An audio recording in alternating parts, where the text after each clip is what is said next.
Hi everyone, welcome to the Wheeler Centre and welcome to this panel which is called Wired Up World, and it's a co-presentation between the Wheeler Centre and Experimenta Biennial of Media Art. My name's Phip Murray and I'm delighted to be chairing this panel tonight. I've had some really fantastic discussions in the lead up to this forum with the panellists. They're all very creative people and they've all got very interesting ideas around art, technology and togetherness. And indeed where technology and togetherness may sort of intersect or where it may kind of disconnect. So the panel's called Wired Up World, and indeed we really are living in a wired up world. Through incredible new technologies, it really is possible for us to pretty much talk to anyone, anywhere, at any time. Many of us have hundreds, maybe even thousands of friends online that, we may have only met some of them in person. Many of us have very rich online lives as well as lives that are, so they say, in the real world. Many of us work from increasingly virtual offices, which make the line between, work and free time increasingly blurred. And many of us also,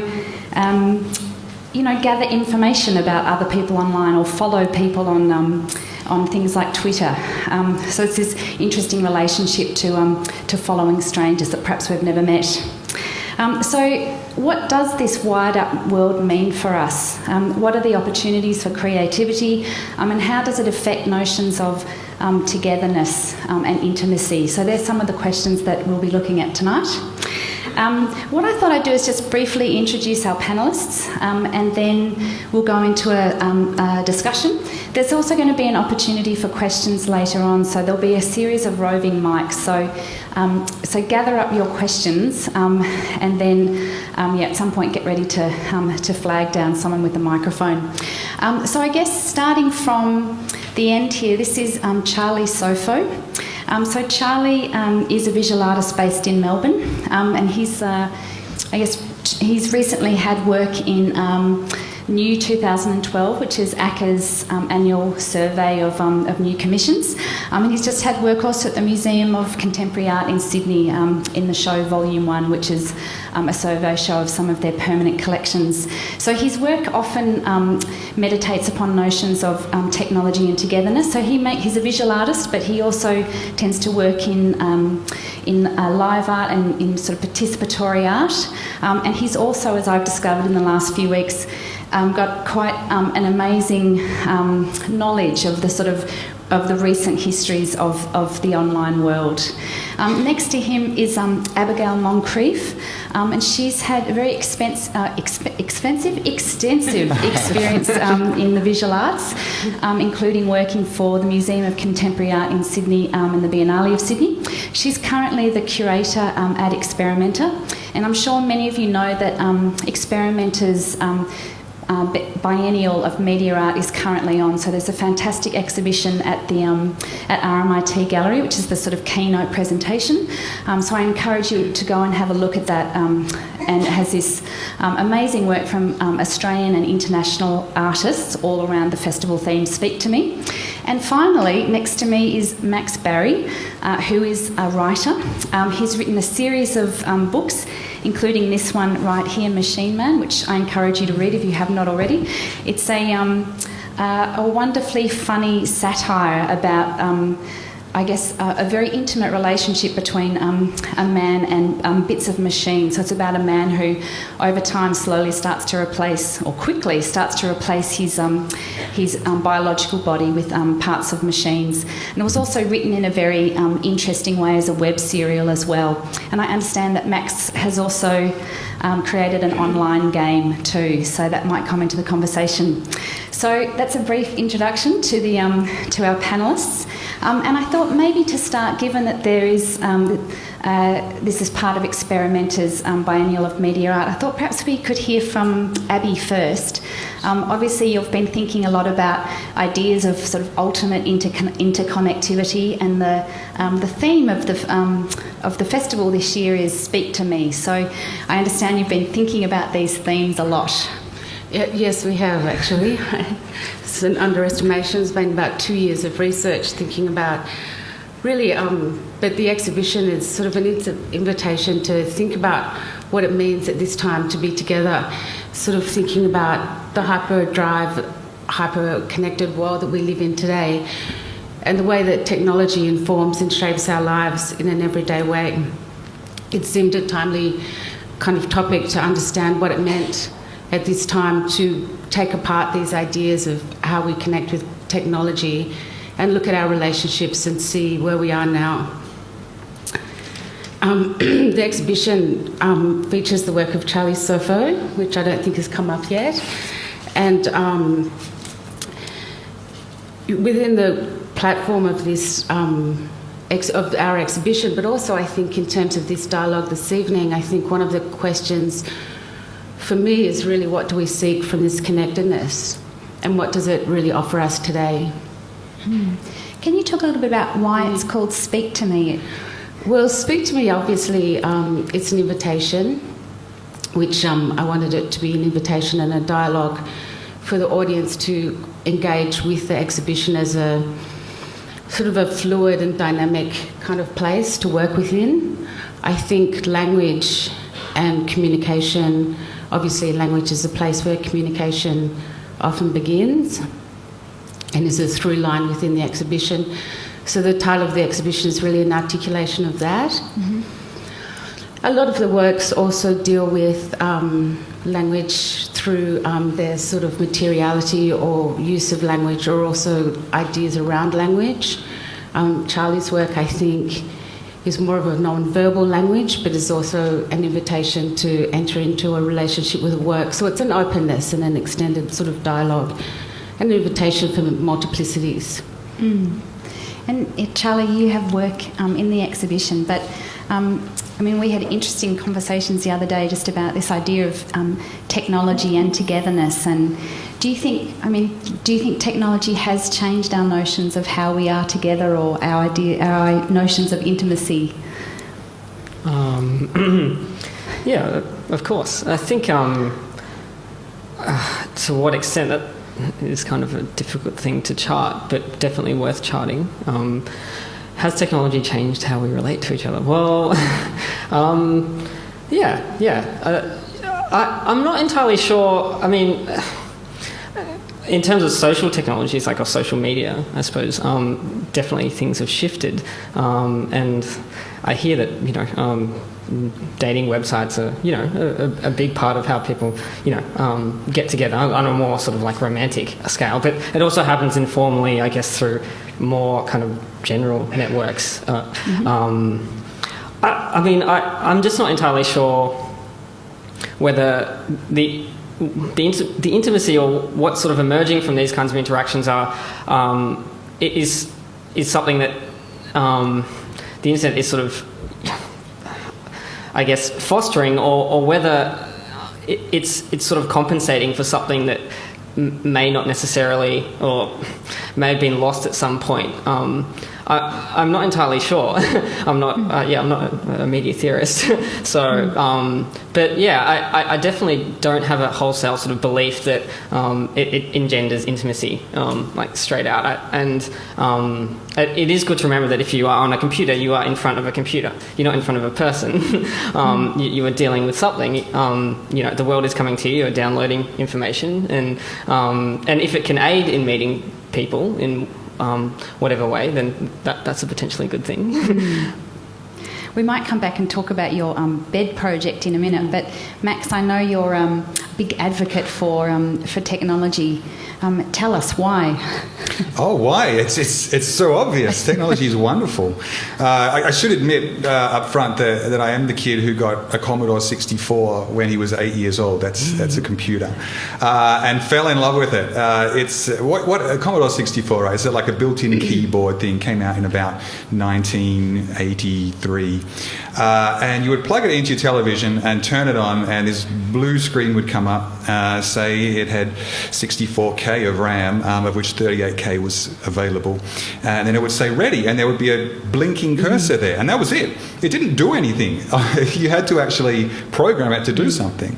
And my parents made the decision, it seemed cruel at the time, but maybe it was genius in retrospect. They gave me this thing and it had no games. It had a couple of manuals, programming manuals. Sorry, I tell a lie. It had one tape of really bad games. So once I exhausted that, there was nothing to do with it other than go through this programming book and start trying out bits of code. And I found that fascinating. I guess just the basic geeky idea that you can have a machine and you can make it do what you want. You can type in print hello and it will print hello back. I don't know if it's just me, but I think that's just wonderful.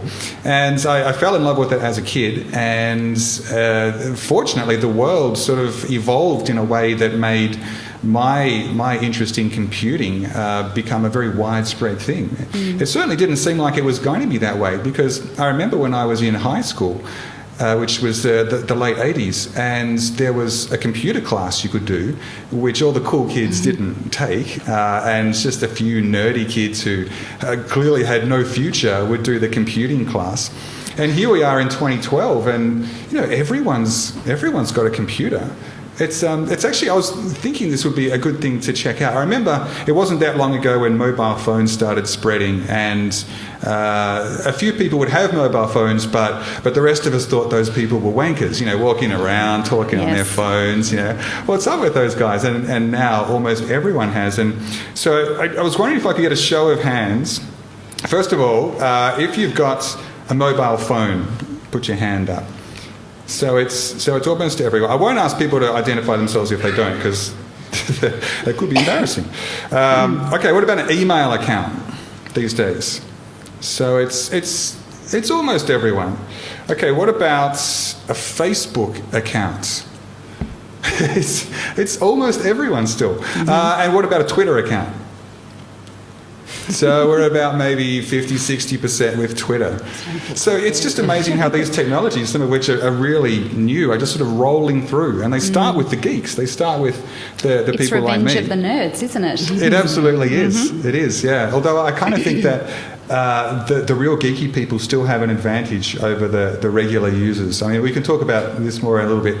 But I feel like the geeks of us amongst us like to play with this stuff and build this stuff, and by the time it spreads out to mainstream, it's not really coming from the technology anymore. It's the corporations who have packaged a form of that technology and are sort of delivering it.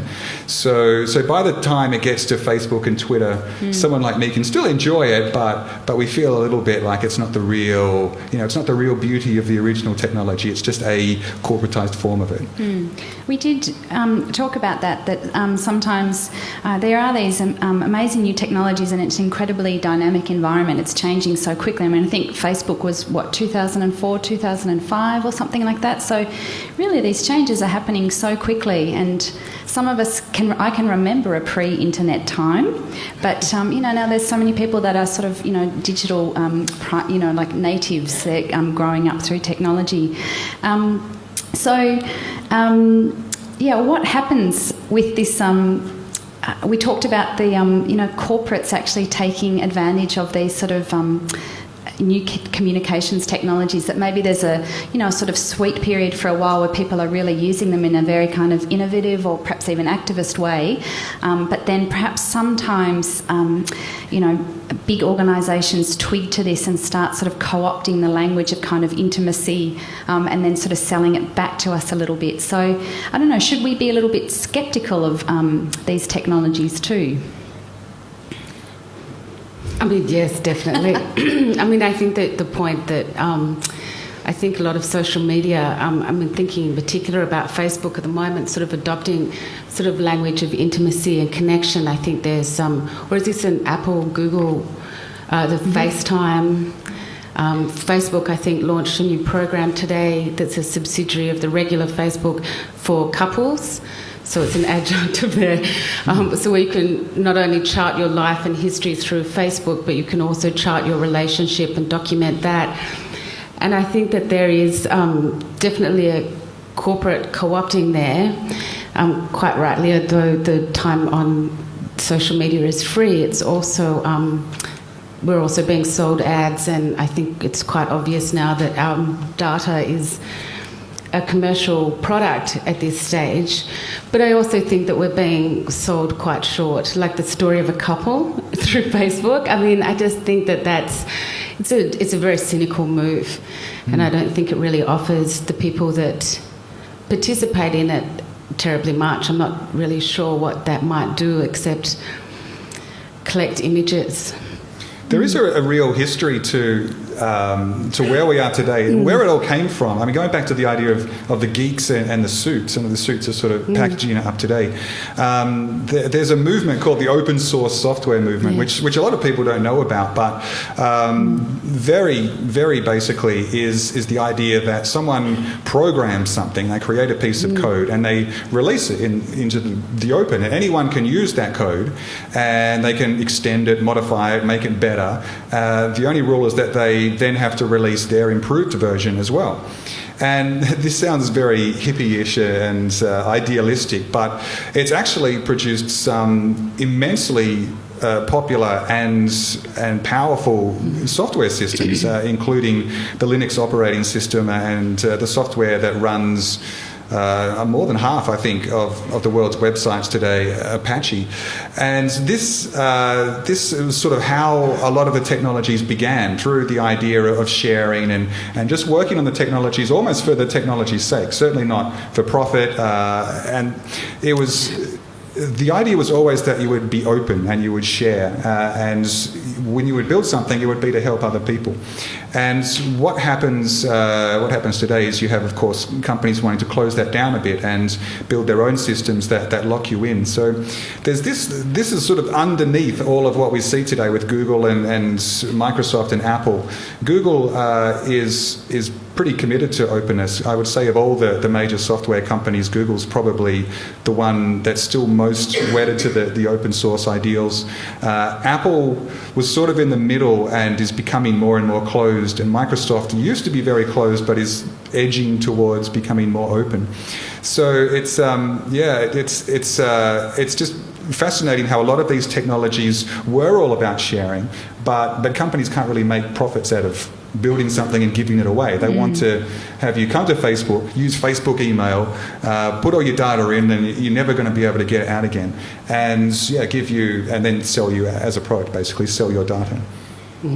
I guess one of the hard things is that the average user doesn't have a lot of knowledge. You know, it's very hard to know, what's happening, what data is being tracked. Yeah, well, they don't care. That's right. I mean, this was nerds like myself were getting very upset and religious about it and saying, you should not use this system because it's closed technology. And no one, normal people don't care. They just want something to work. I think they do, though, and you are aware of it in terms of I'm sometimes aware that if I haven't been online for a while, Facebook will say, you haven't been here for a while. Right. Those or emails. There's these sort of little, these attempts. I think one of you said the other day, they don't want you to leave the grounds. There's a little bit of a kind of, you're in the cult. We don't want you to quite escape. So I think you do. I'm certainly aware of this commercial presence, but also a slight, big brothery presence, for want of a better word, just kind of hanging there. It knows things about me. I'm always scared that it's going to say, Phip Murray was reading this online or something. It starts reporting on you. So it makes me a little nervous. Well, yeah, I mean, you have the decision to not use things that you think are dubious, and I think this is the major issue here. It's like whether you're pro-tech or you're a Luddite or whatever, the decision is there. And I think it doesn't inherently technology doesn't demand that you use it. In fact, it's sort of, you should take a break if you feel like you're a slave to it. But I guess it's hard not to. Living in a city, it's a very kind of technological place, and sort of things are built up from it's a very ordered kind of place. So it's difficult to turn your back on that. And in a way, it's potentially a romantic thing as well. That's impossible. But I don't know. I think it's funny how there's a lot of attention placed on people sharing, say, music and movies, and there's a lot of sort of cracking down on that kind of sharing of information. But when it comes to your personal information, it seems that it's completely okay for companies to take that and use it and for their gains. So it seems like there's a kind of a one-way street that they're trying to create here. There's that quote that I brought up by Boris Groys where he said the internet is an interesting combination of capitalist hardware with communist software, and it has these dual levels. AT&T or one of these large companies in the US who set up a lot of the infrastructure and sort of intercontinental lines a few years ago had its sort of eyes set on trying to capitalize on or monetize aspects of the internet. But it's at the moment it's kind of still seems a bit difficult. It seems like people organize themselves, and it's seemingly kind of resisting it at this stage, I guess, to become a complete, I guess, capitalist utopia, I suppose. Well, there's amazing sort of instances of whether kind of grassroots political activity or even recent just the sort of implications for the media, and looking, for instance, at the Julia Gillard story recently. So all sorts of things tend to get covered in social media in different ways, or it opens up different opportunities for sort of reporting on kind of world issues and things like that. So there's exciting things. I mean, there's opportunities for a kind of multiplicity, I guess. I mean, I guess... Oh, sorry, mate. I was just going to say, I think it's amazing how the traditional media, the newspapers, used to really sneer at bloggers and Twitter as a form of disseminating information and all that. And they've become more and more like them. I mean, nowadays, the newspapers are almost indistinguishable from a website you can go that kind of collects funny pictures from around the internet and the world's top stories. And because the newspapers are under pressure to compete now by getting their information out as quickly with less fact-checking and more pretty pictures and just the sound bites, then they've really sort of moved together. But it's interesting too, I'm glad you brought up the instance of the Julia Gillard. I guess we're referring to her recent speech about misogyny. Yes. And I think several people that I talked to at the time found the local media response to that absolutely conservative and quite... really just trod the same line in response to her speech and was quite damning of her move. But if you moved beyond this kind of monolith of the mainstream media, if you accessed social media, you found that there was a whole other level of opinion, and there was a whole other site where people could actually communicate about what they actually thought was happening with that speech. So it was a really fascinating example of if you... just that idea of if, you're part of a collective unconsciousness in a sense. If you want to access what people are thinking, in a way you would turn to social media and responses on those kind of devices as opposed to mainstream media. It's just a reminder of how those kind of dynamics might work as well. And there's been terrific examples of that conversation getting out of control, where a company will throw something on Twitter and ask people to come up with their top trips to McDonald's or whatever. I mean, there's been a few examples of these things absolutely blowing up when people talked back in a way the company didn't expect and didn't control. I'm trying to think of some good examples now. We've probably seen... Someone had one. Oh, anyway, there was one I was thinking of, a car company where you could build your own car advertisement, and they gave you a few different clips and you could put some text over the top. So people just went crazy doing environmental type messages, gets 10 miles to the gallon, destroying these rainforests and all this sort of stuff. And the companies that have been doing marketing for a very long time have never really had to deal with people talking back to their ads before. And as creative people, you're sort of using this two-way dialogue in all sorts of interesting ways too. So, Max, perhaps you could talk a little bit about the process for writing this book, which was a very interactive process, really, and very sort of participatory in terms of the audience feeding back to you as well. Yeah, I'm not sure if it was a good idea, but it was a fun experiment. My feeling was that I love the internet and technology, and I'm a writer by trade, so I was looking for a way to combine those two things in a new way.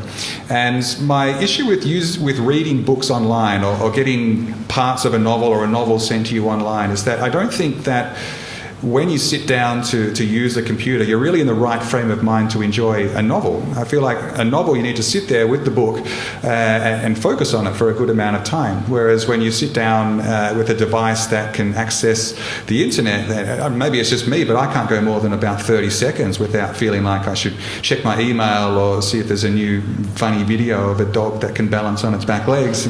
So, they just didn't seem like a good fit for mine. So my thought was I would do a serial, almost an old-style Dickens serial. This one would be, you would sign up for it and you would get one page each day in your email inbox. And it would be a very short page and I'd be writing it that day. So I'd write it, send it out to you. It would take you maybe 45 seconds to read, and then you could go back to whatever it was that you were doing. So rather than trying to pull you away from all those distractions, the page that you received would be a distraction. It would be a little bite-sized piece of fiction. So I was doing this, and I was posting them on my website, and from there they'd be sent out by email as well. And you could post feedback, so you post comments just like any kind of article. So I was writing this thing and reading what people thought of it as I went. Which is a terrible way to write in one sense, because a writer really needs to sit down and shut the door for about 9 months and bang out a first draft without worrying about what people think. But for what it was, I found it really interesting. I was connected to readers in a way that I would never normally be. The way that I would normally write a novel is I shut myself away and then I rewrite it a few times, and by the time the book hits the shelves, it's probably at least 2 and maybe 3, 4 years since I actually started the book. And that's when people are then reading it and talking to me about it, when I've almost moved on from it by that point. So what this was, the Machine Man serial, it was a way for me to just be connected to readers and go through the whole process with them. So I found it really useful. I found it just satisfying in a way that connecting with people is when it's normally just you. And I found it very helpful to basically get an idea of how the book was looking to someone who was reading it for the first time, which is the bane of any author, that you lose perspective on how the book looks to someone who isn't writing it. So I thought I would do a bunch more. I'm not sure if I will, but it was pretty successful, I felt, creatively. Well, I know so many writers really rely on their readers, like that thing where you have a finished manuscript and you send it out for reading, but this is a sort of amazing, on the fly sort of reading. And do you think did the narrative change as a result? Like, do you think it's a different book because of this process? I know that I got a couple of ideas from people that I directly used in the book and directly influenced the direction the book took. There was the book is quite science heavy, and there was a reader who was a neuroscience major, and she emailed me some experiments that were happening in the way that it was this fascinating idea actually, that when a person loses a fairly major part of their body, there are neurons in the brain that realise they're not in charge of anything anymore. They're out of a job. So they become free-roaming neurons, and they go around the brain looking for new tasks. So people who have lost a limb sometimes experience an enhanced sense of smell or just new I don't want to say abilities like they're superhuman, but just there are parts of their brain that are working a bit more efficiently than before. So that I just thought was an incredible idea, and that steered where the book went from there. So and plus just getting that general touching base with these readers all the time, who I really felt I developed a relationship with over the course of writing it. Yeah. And I know that, Charlie, you've done some works too that perhaps were really enabled because of your blog and the internet, and perhaps you've been able to access your audience or work with or participate with your audience in a different way. So I am thinking specifically of the bed projects, but perhaps can you talk a little bit about that one? Yeah, sure. I guess it was a few years ago, and I guess the first, as an artist, kind of blog, where you start putting up your work to for people to see. I was sort of building this thing and putting an archive on there, and I guess I never really it wasn't initially for the purpose of reaching out. But in a way, I guess when you put yourself out there, it does sometimes things come back, I suppose. So there started to be a sort of conversation around it. And it was strange, but I don't know actually why, other than I thought that if I was going to carry out some sort of participatory open work, it would have to be something that was very immediate and it had some sense of contrast. So I don't know, it was just an afternoon I just thought, well, let's see what happens, and it was an open call out, and it went for the duration of 2010, and it was just basically, it was to invite me over to spend a night with you in your bed. And it just sort of, I wasn't quite sure, I guess, I wasn't always sure how many people were reading as well, and it just kind of, there was something about that gesture that seemed to spark something off to people, and then it just began, and I sort of wasn't really that prepared for it either, because I was quite nervous actually about the whole thing, and there was always, and when I started to do it, there was all this kind of prep work, because the first people that I sort of did it with were kind of acquaintances, and when I say did it, it was absolutely a platonic. You go over there and you get into bed, but I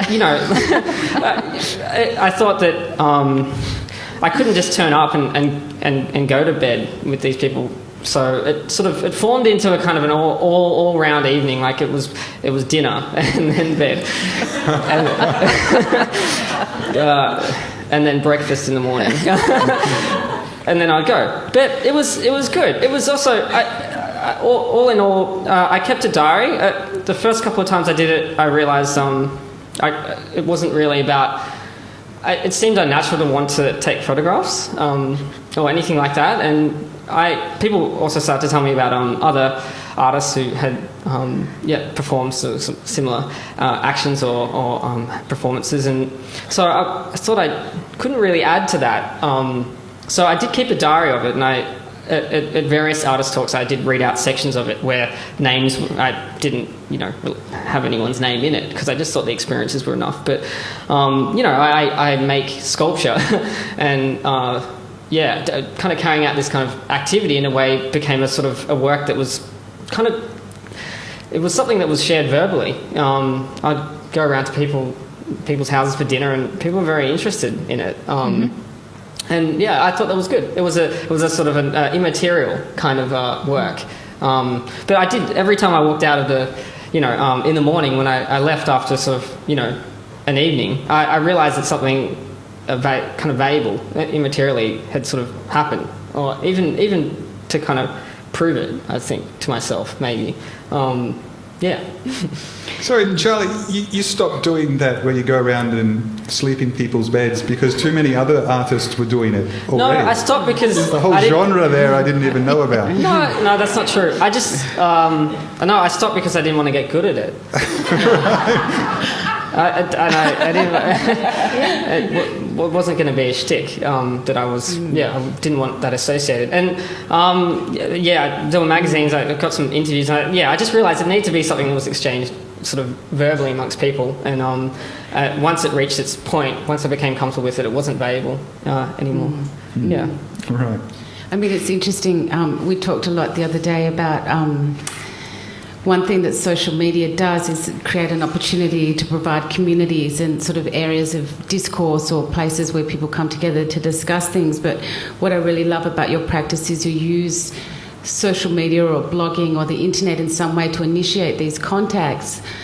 But then, of course, intimacy is really a physical thing or a sensual or sensory kind of response. And I think that this project is really interesting in that way. It covers Well, intimacy is physical and it's relation. physical. Like, absolutely. I think that it's fine to have an argument on a message board, and I think it's great. But it takes it out of the imagination. Yeah, that's exactly otherwise it. It's this like relationship of your mind or your imagination with another person's imagination that's quite far away or could be next to you, but still it's an imaginative process.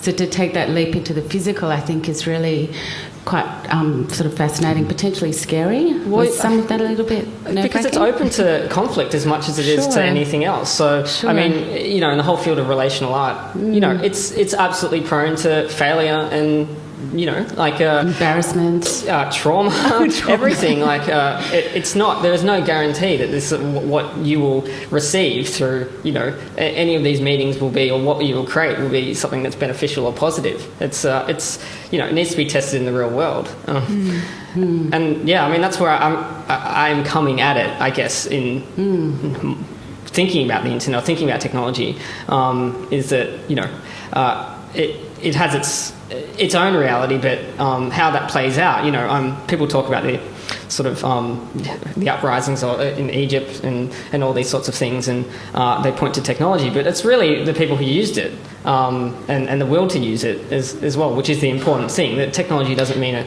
a damn thing, unless it's sort of used in a direction that that's productive or generative. The question of intimacy, which we've touched on a little bit, I mean, I guess the question that we're asking is whether technology is helping us to develop relationships or not. Certainly it's connecting us with more and more people.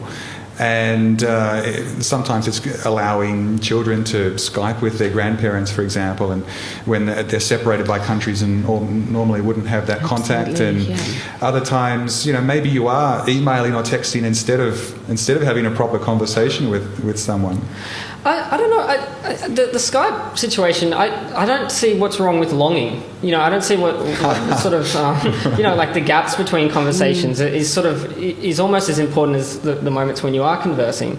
So, I mean, I've seen people's relationships break up over Skype, in international, calls. Like, I don't think it can bring you together, but it's not sort of, a sort of an effective arbiter of what is a good, conversation.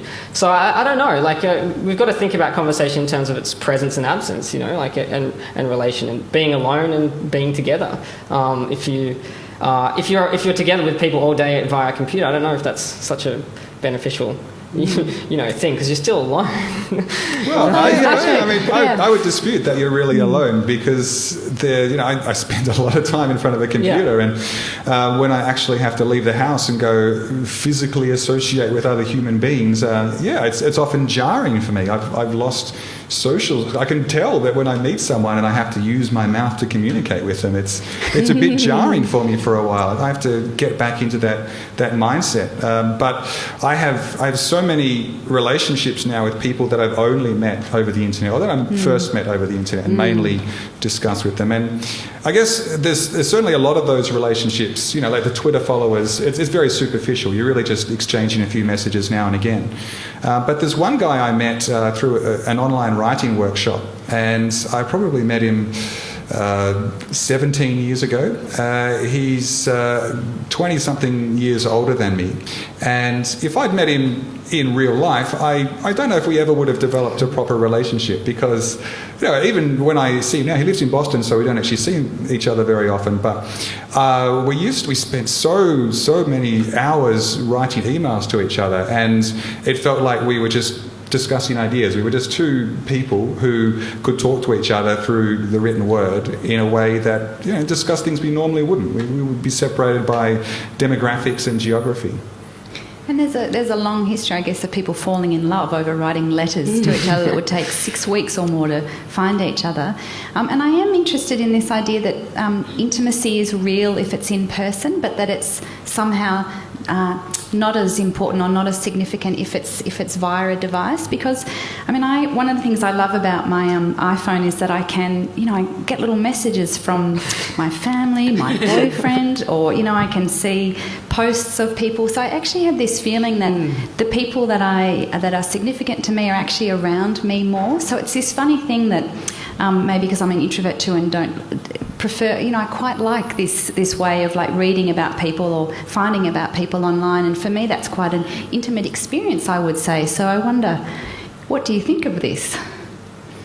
Or am I a sad person who should just go and talk to people more? I think it's a really good question. It's just on the way over here, I remember that bit in it's a John Paul Sartre novel called Nausea, where he talks about how people like to live through stories, and we create stories about our lives to communicate it. But he said, if you decide to tell stories, you have to choose, like whether you're going to live or tell.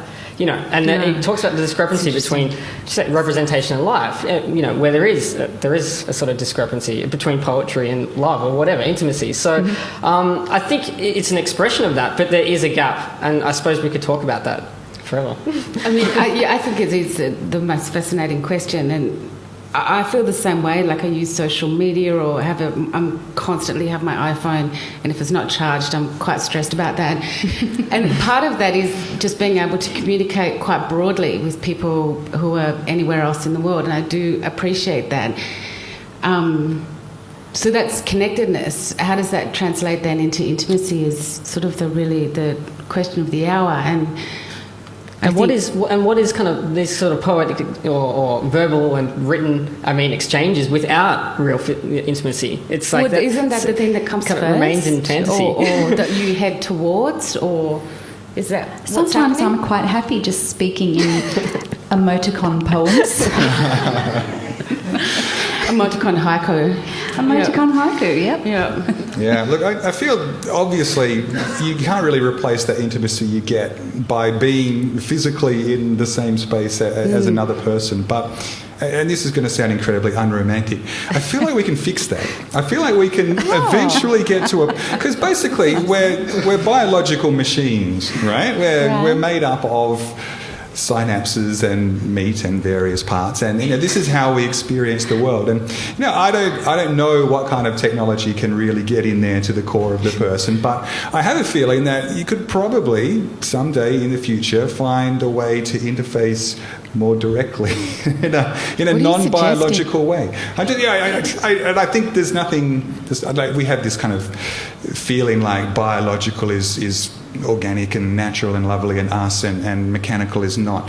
And I don't really subscribe to that. I see biology as a different type of machine, but not a whole different class. So yeah, look.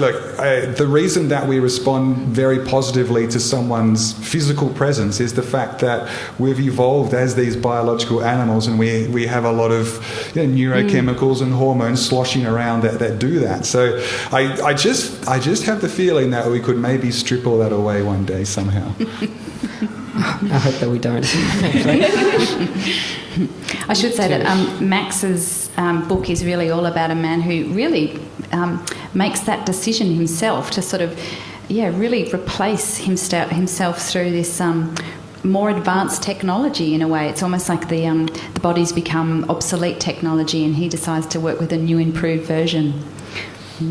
Yeah, well, it's just the idea that if you've got a part of your body that doesn't work right, you were just born with it, then it's not necessarily you. It's just the thing you have to carry around. So anyway, without getting into the whole thing, it just seems like if you have a chance to customize your own body and build your own body in the way that you perceive as more directly you, then there's nothing wrong with that.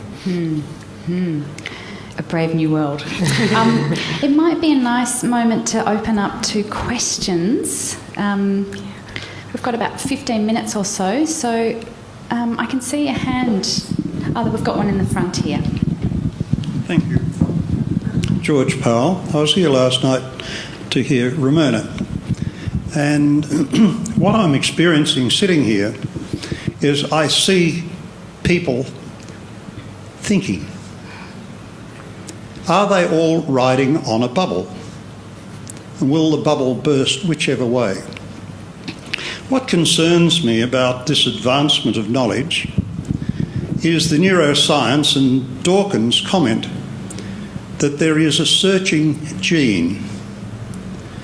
Now, of course, it meant to the creatures coming out of the soil and the whatever.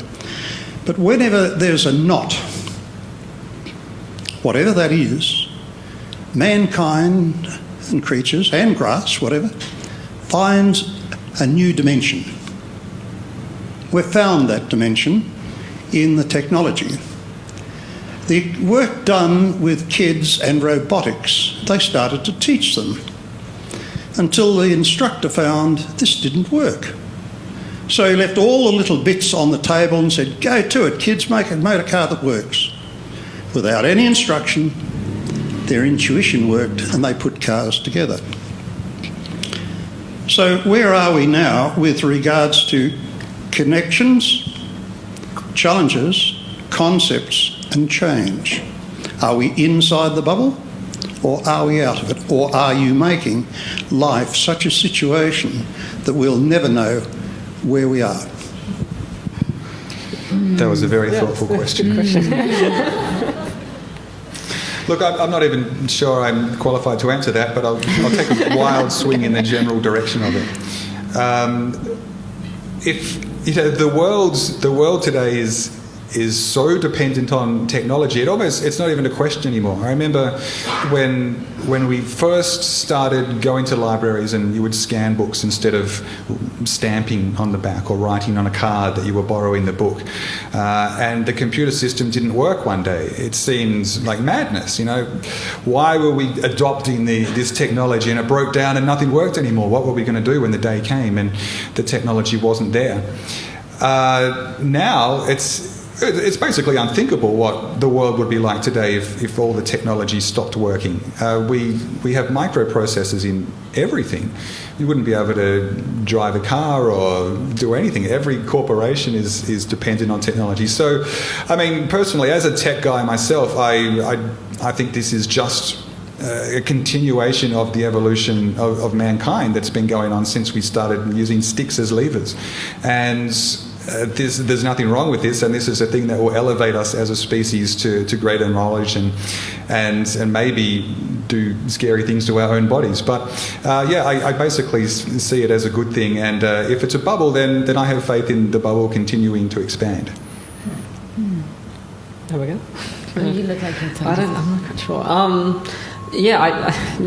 That comment that you made about being outside or in the bubble, or can we apprehend it? I think that's kind of a good question, and maybe we seem fairly, as far as modernism is concerned, like we do, at least in Australia as well. Like there are different countries in the world that work differently, that don't have the kind of sort of types of technology that we have. So we've got to think specifically. But I do think that it probably is one of the biggest issues at the moment is actually coming to terms and understanding it, and making decisions around how it will be put to use. I think is probably one of the most important questions. I don't see it as a kind of an evolutionary force that can't be shaped, that is its own entity. And I'm borrowing that from Elizabeth Gross, who says that technology is a second order, so that they come from culture and they're also independent and new things too, but they're still within human, the human grasp, and they still come from humans. They're not completely evolutionarily sort of separate. They're not evolving by themselves without us. So in that way, They're not just simply a flower that we can watch grow. We direct it, and probably it's the most important thing that we direct it. We've come out of the nuclear age, and where there was a nuclear bomb, we know that there's a great capacity for damage, and technology can cause a lot of damage. So I think blissful ignorance is not kind of what we need at the moment, or kind of a sort of religious fervour or faith in technology, which is that it has its own system that's going to bring forth solutions and elevate man. I'm not entirely sure what I think about that either, or humans, I should say. I don't know how one is elevated.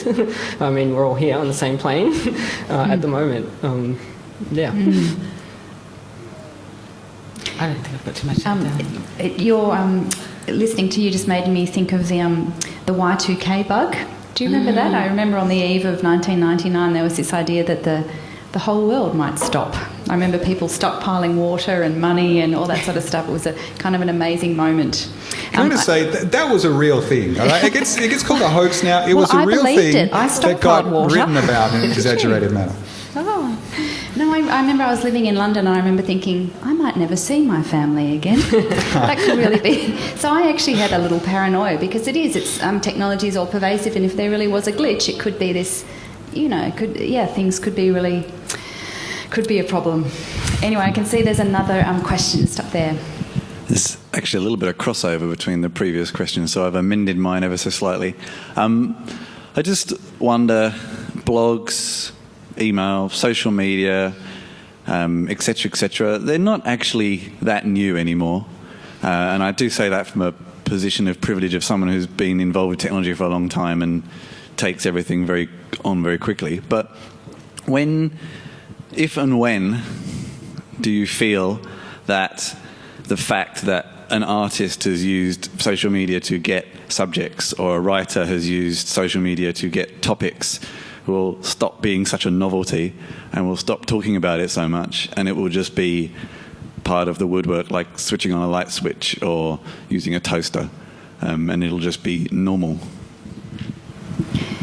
That might be an interesting one for Abigail, just because I know it's something that Experimenta, because it's thinks about a lot, and we talked about the difference between sort of this idea of new media, or whether it's just, and I understand it's now media art, and we also talked about obsolete technology too, which is often used by artists. Yeah, I mean, I think that obviously I'm speaking from an approach where I'm thinking about artists and the way that they've used social media and technology. And I agree that it's something that's been around for long enough to be not necessarily and always already, but because software and all different kinds of platforms are constantly changing, that I think that our responses and ways of mediating that are always changing.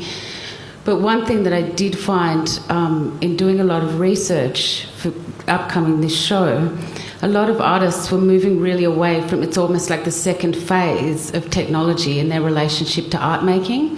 So technology exists, and so this constant looking forward for the next thing, the new thing, is less important now, and it's more a response to what is around, what has happened and come in the past, an approach to materiality and obsolescence that is less about the technology itself, but more about responses and usages and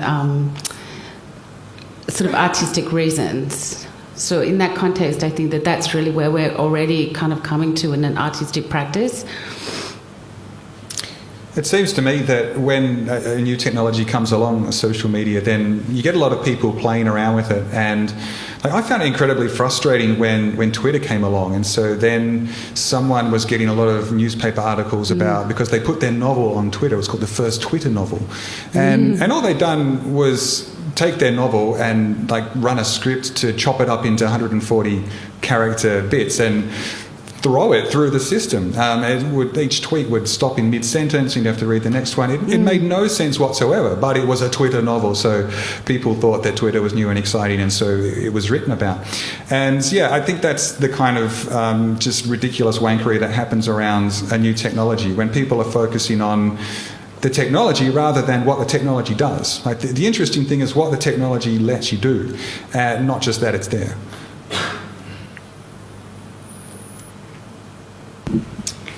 Another question?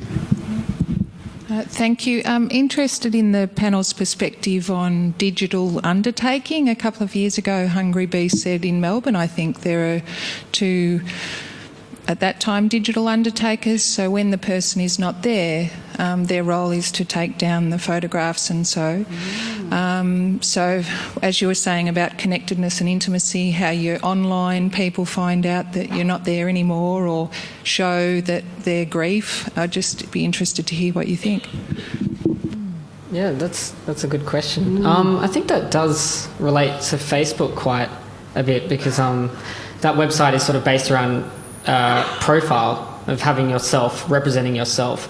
The idea of archiving, it's hard. Yeah, when I heard that, there's something about that kind of really haunts the imagination when you think about the idea of someone's Facebook page living on well beyond their years. But I guess, you know, the internet's a material thing in a way. It's information. It does sit somewhere in the world. And it is, in some way, also a creative output. So whatever you've made can live on the internet as an archive. It needn't necessarily be a ghost, you know, as much as any other kind of physical representation or creation is. You know, like sometimes if someone leaves something, a legacy of writing or whatever, movies, or you know, that can be a nice thing to be able to access, you know, thoughts and the works of people who are past. And that's sort of the project, I guess, why the internet's so interesting, because it's this ongoing archive that just grows. This is archive of humanity in a way. And some of it gets ditched as well. I hear that GeoCities, which was an early sort of free website sort of platform, they got rid of a lot of their early sort of 90s websites. A lot of people sort of made, you know, based on their interests. I don't know, does anyone have any other? Well, there's the Internet Archive Project, which is archive.org, I think, and they vast numbers of web pages that they try to take snapshots of the web and preserve it, because a lot of stuff does disappear after a while for one reason or another.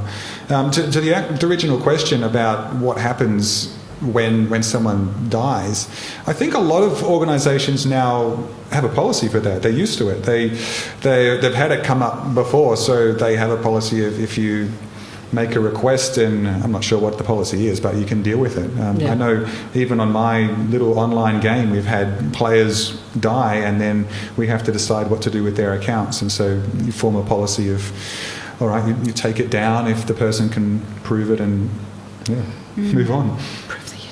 Yeah. Well, you know, are you dead? Hopefully, you know, you have someone who you trust, who knows that person, knows that player. And, it's also interesting to think about. I mean, there's a lot of artworks too that are, you know, a lot of art was made in, you know, formats now that, like floppy disks, or a whole bunch of kind of consoles that you can't sort of access the data anymore. So there is this, understand there's, you know, you can think of someone like Corey Archangel, who's looking at a whole series of video games from, you know, the last 20 or so years. So there's these interesting sort of art projects that are looking at actually, I guess, archiving or sort of celebrating these kind of past technologies in a way too. Question down here. Yep. Yes, a quick one on intimacy. Given that experiment with newborn infants carried out indicated that infants who were not well fed but were nurtured survived, and those who were well fed and not nurtured died, I'm wondering whether anyone on the panel is thinking of reaching a ripe old age, living alone, and being cared for by 1 foot tall robot called Matilda. Look, that would be pretty cool. I think we've discovered that I'd be happy with that too. That's a really nice question. I'd love to just bring up one of the works that we had in our exhibition for the opening week. It was a little robot named Telenoid, and it was in the shape of a little baby, a little white baby, the size of maybe this big. And it was a communicative robot. It was empathetic and would nod and smile and talk with you. And it's really come about as a design and research tool, and has had consistent application amongst children and also elderly people, and has actually been there's indications that it has enhanced people's sense of connection, soothed their loneliness perhaps in their later years, and I think it's something about the empathy of the interface that's really creating that. So it's possible that could be a workable option for the future.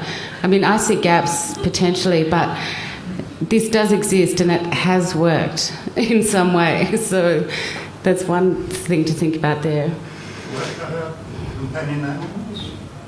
Companion animals, sure. Do they hug you? Yeah, kind of. Technology's leading, isn't it? An animal-free life. Putting us virtually in a capsule, learning to drive it without the real life, which was exposed in the animal killing in Indonesia, and the world jumped up and down, but no one has ever smelt the death and destruction in an abattoir. Very few society people now but either kill to survive, what sort of bubble are we living in? Or are we on the outside of it? I might just, I know we need the microphone, but I think we've just got time for one more question, and I can see there's a hand up the back. Just on the... Oh, sorry, right there. Hands everywhere. Hopefully maybe this is a good summarising question, but I guess that someone said to me one time that no one's quite figured out how to use the internet. Mm-hmm. And you were saying that, sorry, I forget your name, but you were saying that it's up to you to direct your way through it, and there are choices, and we are using something.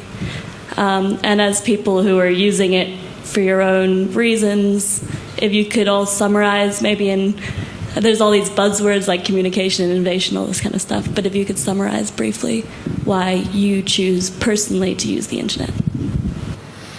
Or look, it is obvious, of course, but the way that the internet allows you to talk to vast numbers of people, you know, the whole world. It's not actually the whole world, but it feels like the whole world.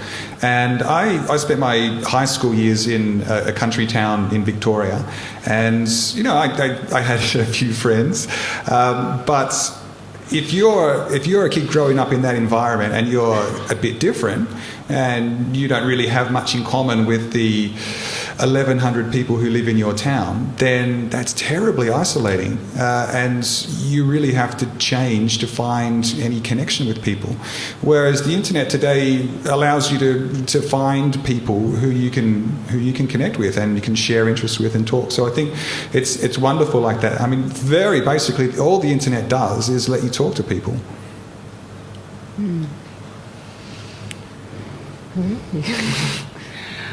I use it in a number of ways, but I'm actually a news junkie, so I like being able to access news from all around the world whenever. I use it in a fairly ambivalent way. I think I'd be of the generation that might be... I remember a time before the internet, and it's sort of recently entered my life, and there's a lot of ways in which I use social media or other kinds of platforms. I think I'm quite bad at the internet. I think there's a lot that I need to know about it. And the way that I use it is quite ambivalent. I'm quite cautious with my privacy. I think in the way that I can see other friends or peers that are more that are younger and are more consistent users of the internet use it in quite a different way, less suspicious and more open with their usage. So I think for me that's one of my kind of differences that I like to think about. I don't know. It's curious. That's it. Curious. Yeah. Curious. It's curious. Like if it can open, if it can be revolutionary, that's good. That's an extra. You should. It depends on what your life goals are. If you're moving towards wanting to see change, then you'll use it in that direction. It has a great hope, and maybe it's sort of fulfilling it. Yeah, in a lot of ways. So who knows? Maybe in the future, we can mobilise ourselves in a way. That sounds like a very nice, hopeful, idealistic note to end on with talk of revolutions. Thank you so much for coming, and please join me in thanking the wonderful panellists too.